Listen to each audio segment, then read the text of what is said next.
Life actually brought the town together again. It got the people to work together for the common good. Initially, we surveyed everyone in town, in person. We went door to door, and we filled out a complete survey on how many people lived there and their age brackets and where they came from and what they made and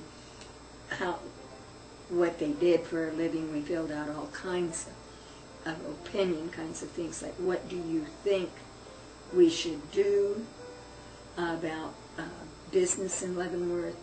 What do you like about being here? What do you think we need? What do you think about the school?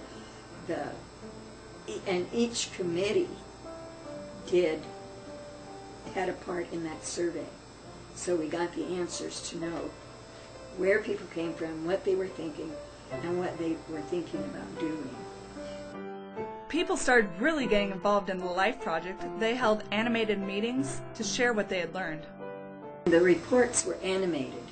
On our recreation report, I can't believe it, I wore a bathing suit on the stage at the Osborne, and Dr. Spear wore shorts, and he had a big water ski, a single slalom water ski.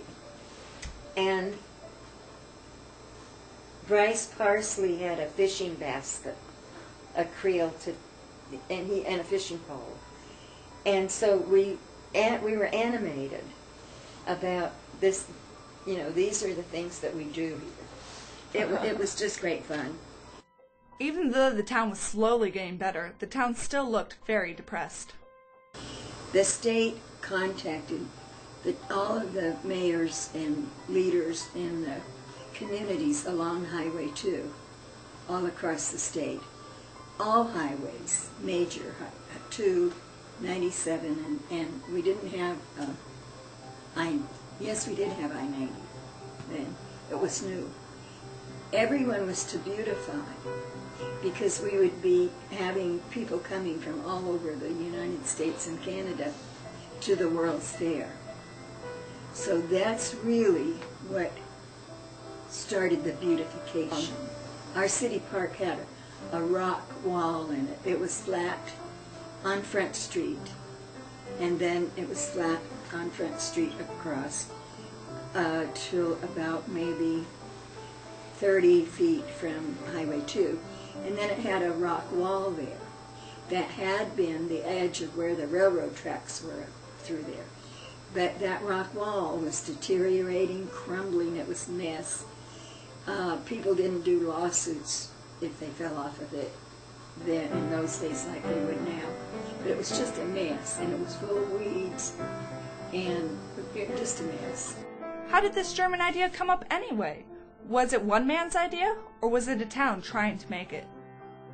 Sad. There was really nothing we could do here anymore. The baker even left.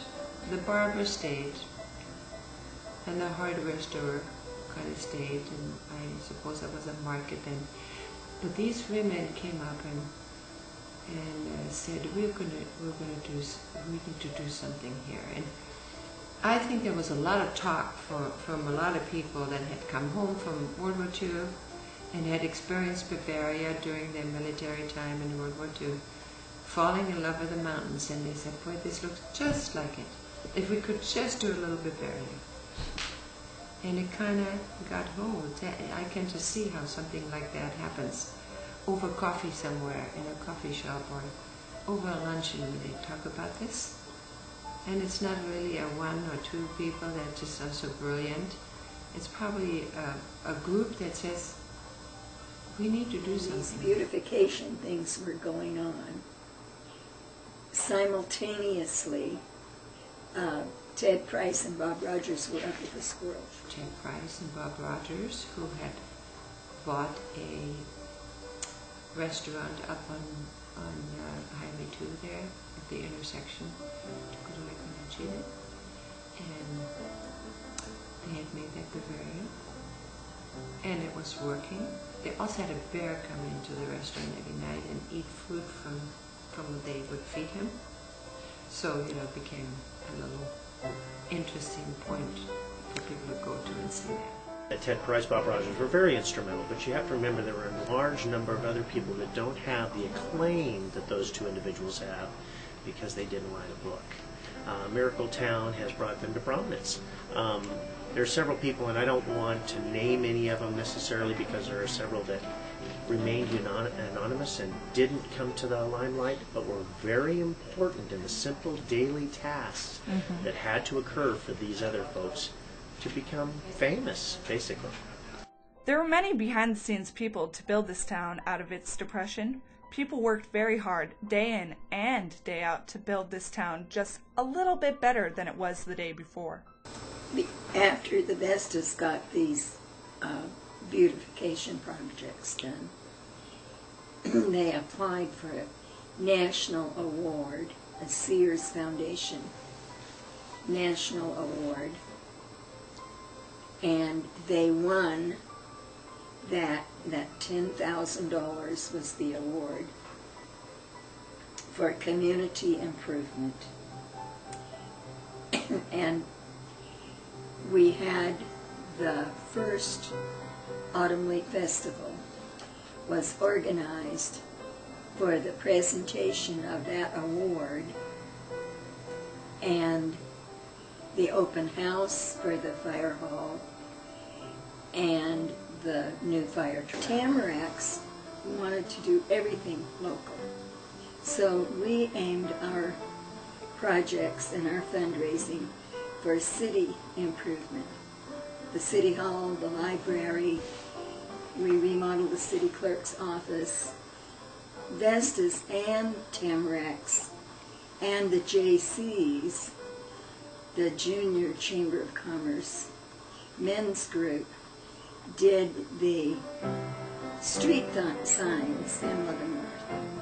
The signs on the corners, that was the first time.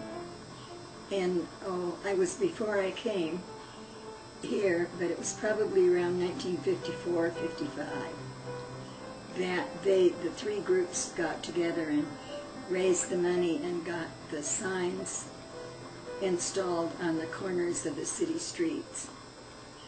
After finally getting everyone on board to go German, it was time to start building. Built a little model and away they went. And when they had $1,000, they did another front or bought a new counter. You know, it was just everything out front first. And as soon as they had a little money with a little ice cream shop or a cake shop or a little gift shop, not big gift shops, not very sophisticated. They just did a little bit. And then they went back in their buildings. You know, all the buildings are block deep or half a block deep to the alley. So they just started in the front and then maybe hung a curtain in the middle or something. And as they had money, they did more. And then they had a restaurant. The Edelweiss restaurant was the first building to be done right on the corner. And, you know, everybody wanted to go to the restaurant. And they had a accordion player in there and the lady singing, and she sang very loud. Oh my goodness. But, you know, it was Bavarian. It was kind of cute.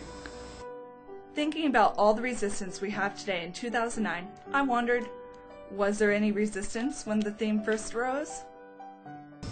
Well, not really. It just that times were not so good during those days, and it was the store owner who had to put up the money to renovate their thing. So the resistance, the only one that I can tell, and it wasn't really resistance, but the year before they went Bavarian, the Norse Hardware just remodeled their storefront. And so it took 20 years to get them on track, and so they redid it about 20 years later. I should say, for the most part, it has been a resistance. There has been a resistance locally because it changed the lifestyle of the local residents here in the community, in that people weren't favorable to the Bavarian theme instead of the local logging, mountaineering, and railroad community that existed here prior. With Germany having a wide range of building techniques, it was decided to regulate the building plans to have a similar look. And so Heinz Albright was from northern Germany, and he had his architecture was from the northern Germany decor, and so they didn't have the big overhangs like they do in the southern part of Germany, Bavaria. And so some of the stores downtown were turned into the northern Germany decor. And so they formed a design and review board in town, and I was on that for quite a few years. And they would look at all the blueprints that was going to do the remodeling, and we would give them ideas, and then of course they would do the remodeling to make it what it is now.